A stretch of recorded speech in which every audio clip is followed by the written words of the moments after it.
San Remo, a relaxed, slightly faded holiday resort with more middle-age appeal than international jet-set attraction, is on Italy's northern Mediterranean coast, some 30 miles from Monte Carlo, and is the start and finish venue for Italy's World Championship qualifying rally.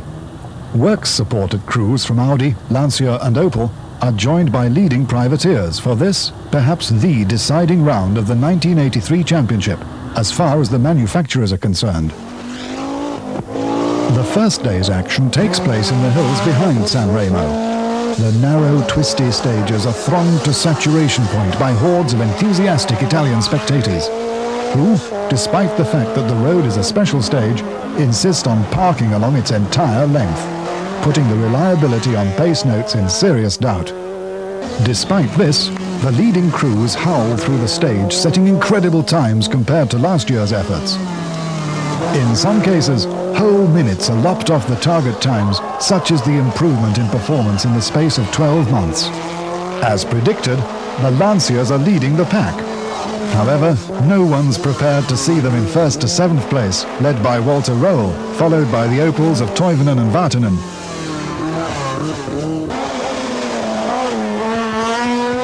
Of the Audis, there's no sign. Mouton is the quickest, almost 3 minutes behind Röhrl in 12th place. Both Mikkola and Blomqvist have been slowed by power steering problems, which hampered their progress and meant they ended the first leg down in the mid-teens. Valdegaard, having a one-off drive in the exciting Ferrari GTB, was also having his share of misfortune. Handling and tyre problems were slowing him, and he was fortunate to finish the day in the top 15. After a brief overnight halt after 7 stages, the rally heads south along the Autostrada to Tuscany and the unsurfaced stages that have played such an important part in the rally during the past few years.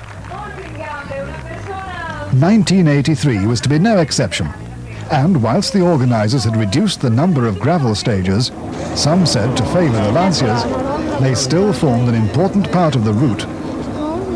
The Lancias have improved their performance on gravel perhaps more than their rivals Audi have improved their performance over the tarmac stages. Certainly the Audis weren't taking as much time off the Lancias on the rough as had been expected.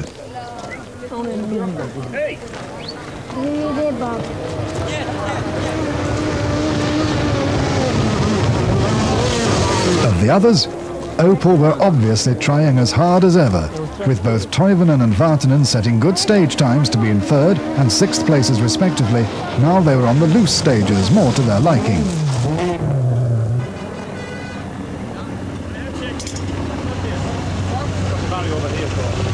I put everything always in a box. I put everything always in a box. But when that will be rotten in 2 weeks' time.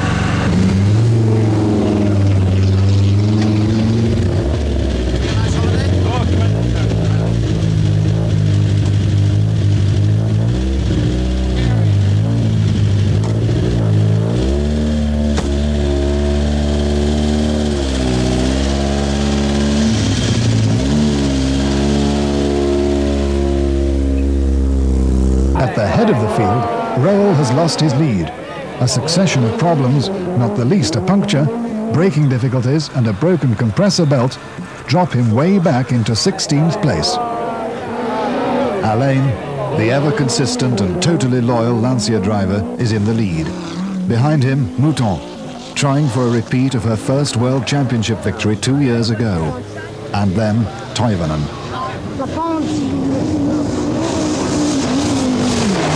The Conrero Opels were as consistent as ever, and aiming for a good top 10 placing rather than an overall win, which was never within their reach.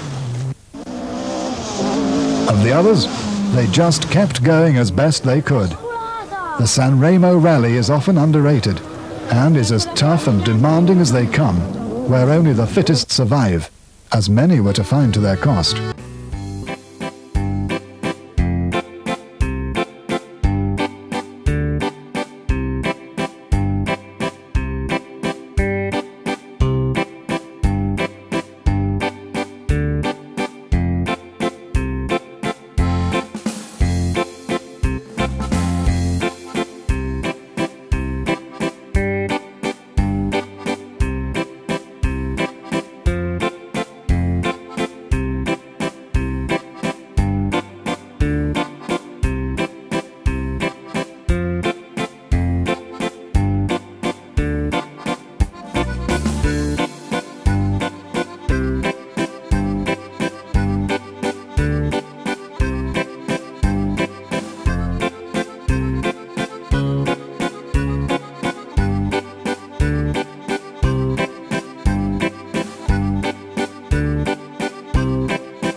For Audi, the rally was proving once again to be a bit of a disaster. The early braking and handling problems were causing a drop in team morale, and the entire equipe were wondering just what they had to do to get things right and back into rally-winning form. Unterlass. Ja, mein Ding. Lass runter. Vorsicht!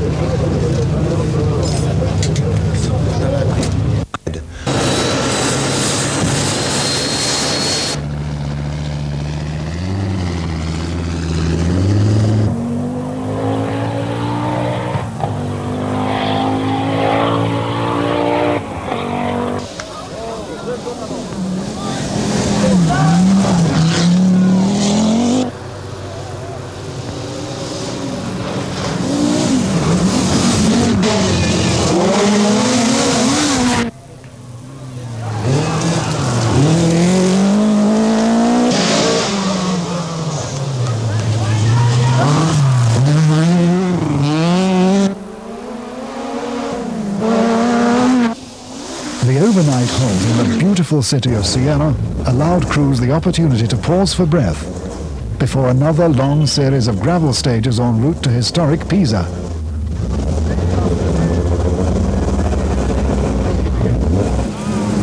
The puncture, which cost almost 2 minutes, dropped us quite a lot. So it means that on Tormak we must work very, very hard to catch somebody.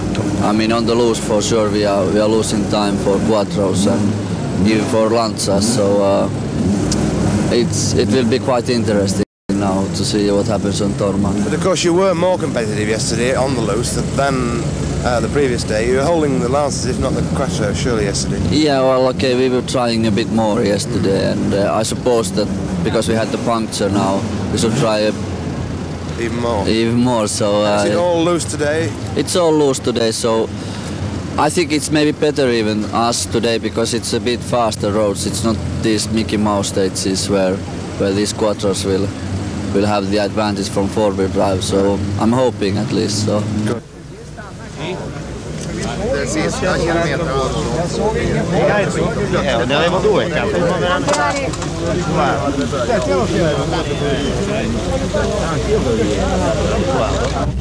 As cars left the city square, scene of the famous Palio horse race, it was Alain surprisingly in the lead, almost 2 minutes ahead of Mouton. The Audis had still not made up as much time over the gravel as they needed to. And, of course, after Pisa, it was all tarmac, and the advantage would be even more in Lancia's favour. Bettigo is 5th at Siena, Toivonen 6th, ahead of Vatanen, Vudafieri, Tabaton and Roel.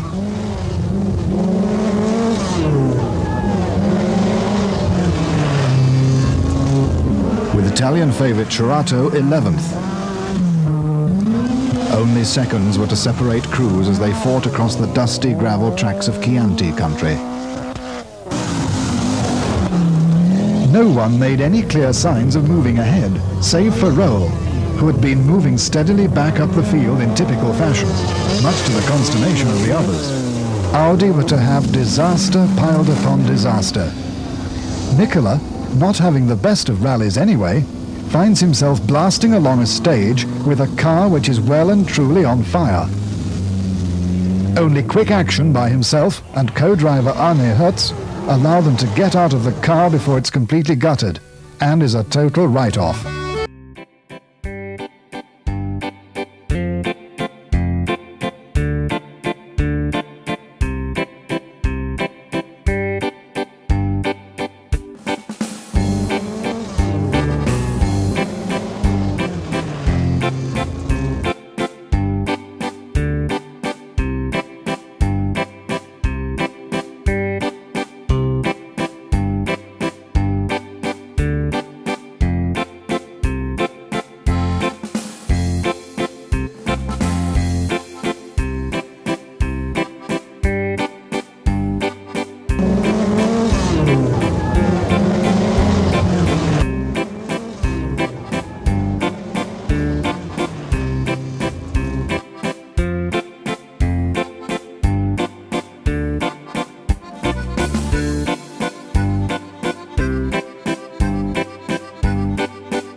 try the maximum.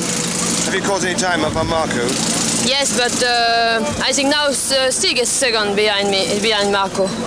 So you've got to place Stig going very fast as well, obviously. Yes, he's going very fast. I try my best, but you know, it's going faster. How close is it? To Marco? Yes. I am 44, I think. So Stig must be 34 or something like this. Oh, it's about 1 minute. 1.5 minutes. Over 5 stages? Yes.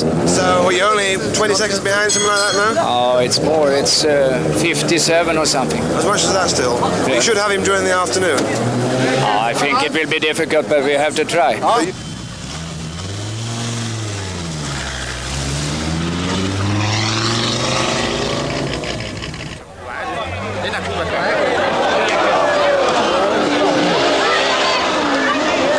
Michel Mouton and Fabrizio Pons have tried their best, but know they have no chance of repeating their 1981 victory. Blomqvist's second place was not to last long.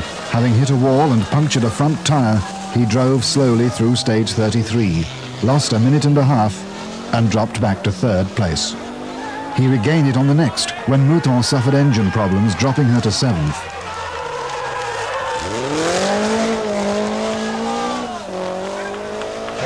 Toivonen and Vartinen are making steady and at times dramatic progress, whilst consolidating their position around the 5th and 6th mark. It seems that retirement or time-consuming problems by the opposition will mean the only improvement in their position.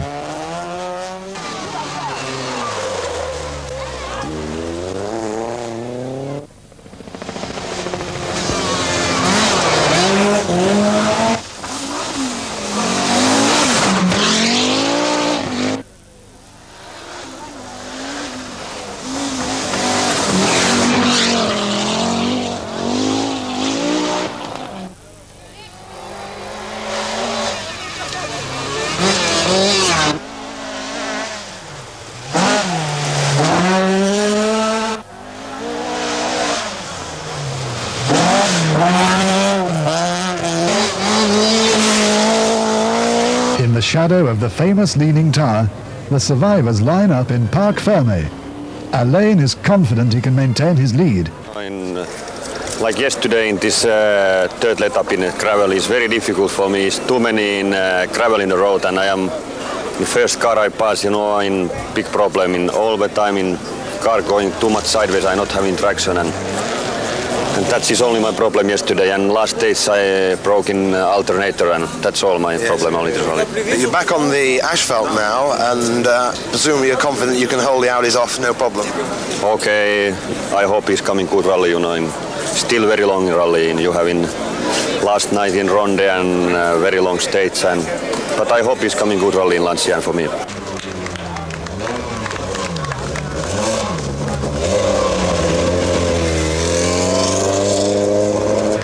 Walter Röhrl is in a relaxed mood, showing no signs of any tension.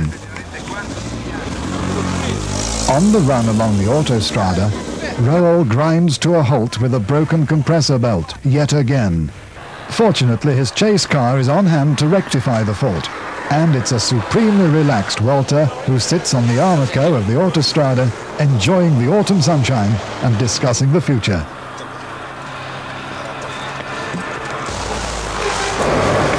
I think I can help them quite a lot. That's the reason.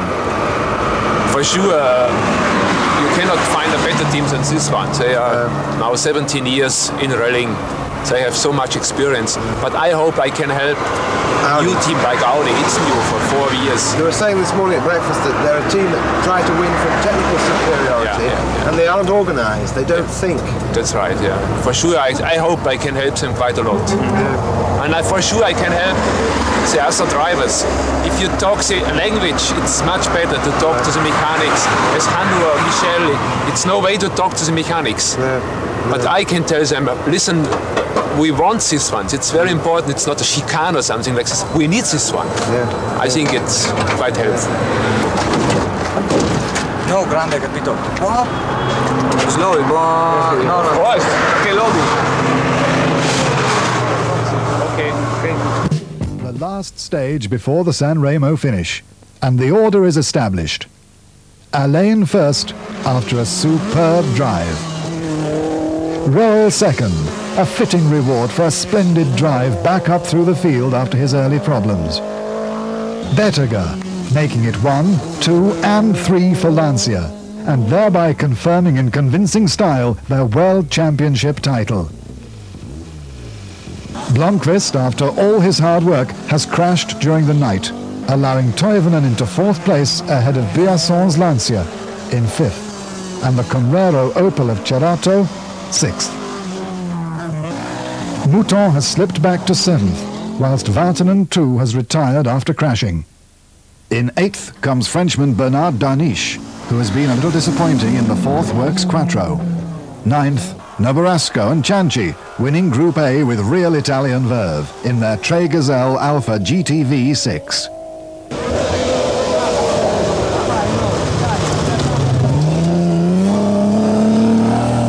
Lancia, after a most fantastic season, are crowned world champions. And where better than on their home event. For Alain, it's just reward for his years of loyalty to the marque. And he can only look forward to the 1984 season, particularly with Roll moving to the Audi camp.